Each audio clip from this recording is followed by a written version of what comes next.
Students, we have seen the last topic of second unit. Now I am switching over to the fourth unit and the topic of Raman effect from the fourth unit. Actually, Raman effect is the most important aspect, and you all know that Sir C.V. Raman was the Indian scientist. What he discovered is that when he observed that some monochromatic light sources are passing through the medium like solid, liquid or gas, any type of medium, then across the outcoming side or across the output side, the scattered light was found to have some different frequencies which were not there in the incident radiations.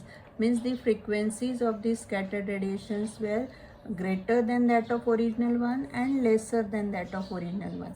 This is called as the Raman effect. So you can see this statement straight away, that when a beam of monochromatic light was allowed to pass through substance like solid, liquid and gaseous state, scattered light contains not only the radiation of incident frequency but also the radiation of the discrete frequencies, means different frequencies.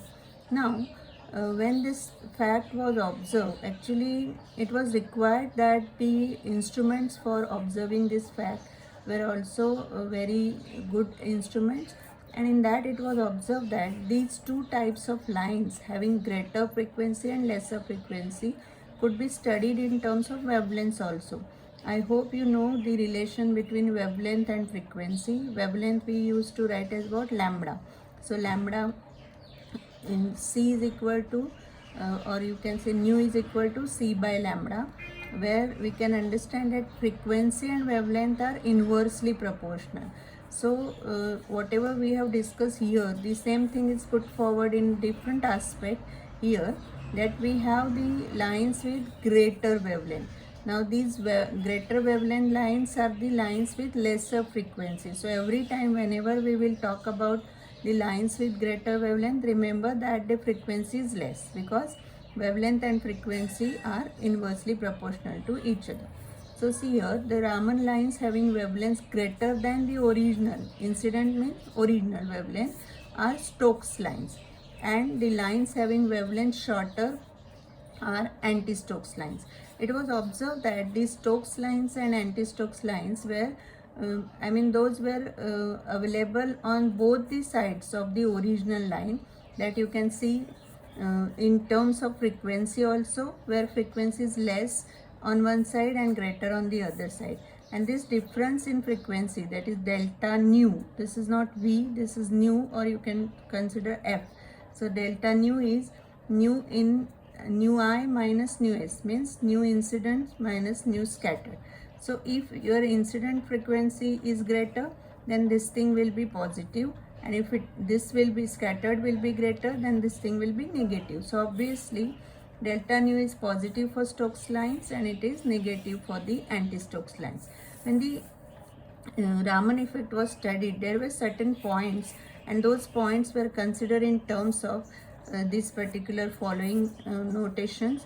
So Raman-ship delta nu is the characteristics of the substance, and it is independent of the frequency of incident radiation. Try to understand this aspect, and as I said earlier, it needs sensitive detectors. Now this delta nu lies within far and near infrared region, so that is about the range. Now intensity of Stokes lines is greater than the intensity of anti-Stokes lines. This point will be discussed while studying the quantum theory of Raman effect, but even then I'll tell you, to have greater intensity means to have greater photons in the presence. Now Stokes lines and anti-Stokes lines are symmetrically placed. This point we have already seen. Raman lines are strongly polarized. While studying the classical explanation of the Raman effect, you will realize what is this point. And the Raman effect can be observed even in homonuclear molecules. Homonuclear means single type of molecule. Okay. Now we'll see the quantum theory of Raman effect. To understand the quantum theory of Raman effect, you will have to go back to the aspect that whenever we are talking about any radiation, the frequency of radiation means we have the photons, the electromagnetic energy means radiation means photons, and the energy of these photons is h nu. See this term, this is the most important, h nu. H is what? Planck's constant, and nu is the frequency. So this is the energy. Now whenever we have passing of the light through any medium, obviously now there are two things like the radiation and the medium. Medium has its own molecules, whether it is solid, liquid or gaseous medium, it has its own molecules. So what happens, that the incident radiations collide with the medium molecules. So there are two types of possibilities. Either there will be elastic type of collisions or there will be inelastic type of collisions. The concept of elastic and inelastic collisions are not new to you. Whenever there is no any change in energy during the collision, means the energy before and after collision is same, then it is the elastic collision. But if there is actual change in energy, then that is the inelastic collision. Now during the elastic collisions, what happens is the original line is observed, and that is also called as what? Rayleigh scattering. But then what happens during these elastic collisions? They collide, the photons collide with the molecules, but there are only changes in their directions. So there is no any change in energy. Now, when we go for inelastic collisions, obviously there are two possibilities, because that depends on whether your photon is more energetic or the molecule of the medium is more energetic. Suppose the photon itself is more energetic, then during collision, what will happen? The photon will give its energy to the molecule.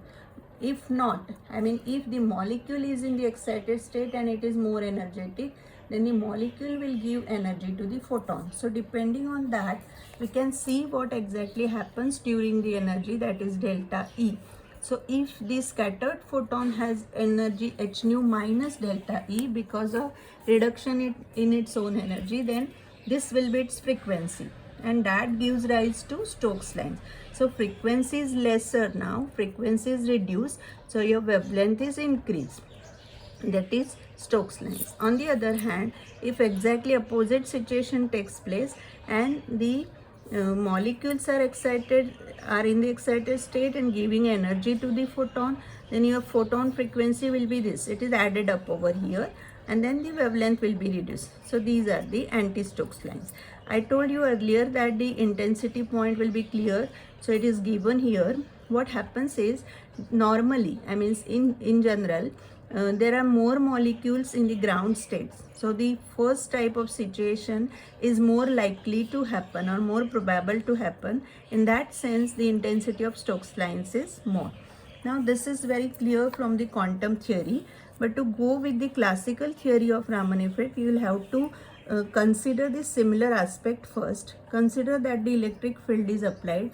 Suppose the electric field is applied in a particular situation to a molecule, then what happens is the separation of centers, means positive and negative charges takes place, and this polarizability alpha is defined in terms of the particular aspect that it is the dipole moment induced by the field per unit field. So this is alpha, this is polarizability, mu is the dipole moment, mu is alpha E is the applied electric field. In that case, it is observed that the polarizability is anisotropic, means it's not equal in all the directions. So you can see this from these type of ellipsoids. The ellipsoid, this is circular, this is elliptical, and this can be understood in the aspect of the three-dimensional things. Now when we consider these aspects, we'll have to go back to the similar aspect that instead of the electric field, suppose the radiation of frequency nu is incident on the sample, then what will happen?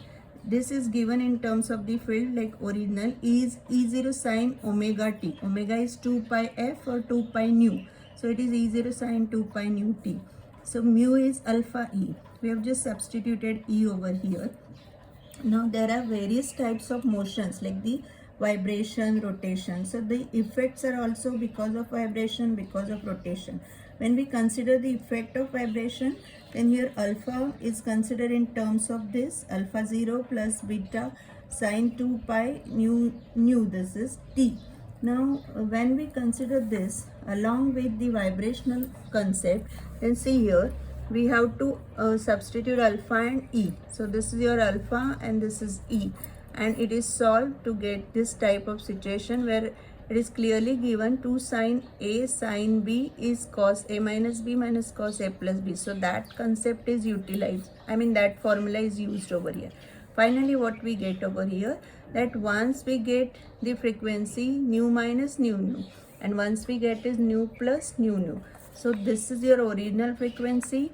This is lesser frequency means what? Higher wavelength. So Stokes lines. This is higher frequency means lesser wavelength means anti-Stokes line. Now what is the difference? The difference delta nu is nu. I mean this difference or this difference. This difference is called as the Raman shift. Okay. Now in the similar way, when we go with the rotational aspect or rotational motion, there is only one difference, that instead of this nu r, we have to have 2 nu r because of the symmetry of the polarizability or circular type of thing. So mu is again alpha E, same formula is used over here. And finally what we get is C. Instead of nu, it is 2 nu r. It is also 2 nu r, but what we get is nu minus 2 nu r. This is original one, that is Rayleigh's line, and this is again Stokes lines. These are the anti-Stokes lines, but here the only thing is that the difference will be this, twice nu r. So your Raman shift also will be delta nu is twice nu r. So this is how you can understand the aspect of the Raman effect or Raman spectra on the basis of classical physics. Next time we'll see the another aspects of Raman spectra. Thank you.